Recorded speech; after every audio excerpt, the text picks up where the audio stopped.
សូមគោរពជំរាបសួរបងប្អូនទាំងអស់គ្នាខ្ញុំជឿថាបងប្អូនទាំងអស់គ្នាប្រកាសជាធ្លាប់ដឹងធ្លាប់ឮអំពីអត្រាការប្រាក់នៅក្នុងជីវភាពរស់នៅប្រចាំថ្ងៃដែលឡែកនៅក្នុងទស្សនវិជ្ជាផ្លូវច្បាប់តើការប្រាក់មានរូបភាពបែបណាហើយអ្វីទៅដែលហៅថាការប្រាក់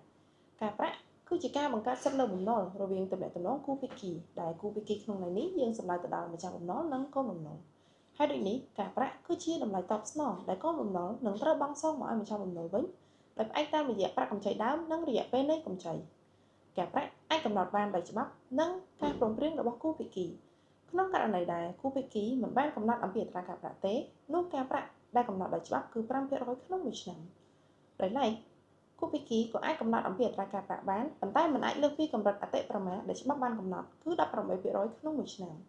ហើយការកំណត់នេះទៀតសោតគឺត្រូវធ្វើឡើងជាលាយលក្ខណ៍អក្សរនិងមានការចុះហត្ថលេខាពីកូនបំណុលជាដាច់ខាត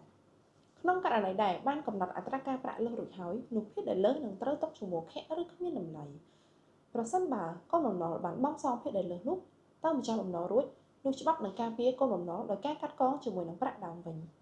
បន្ថែមពីនេះទៀតប្រសិនបើការកាត់កងនោះនៅសេសសល់នោះម្ចាស់បំណុលនឹងត្រូវបង់សងមកឲ្យកូនបំណុលវិញដោយបូកបន្ថែមជាមួយនឹងសំណងការខូចខាតផងដែរ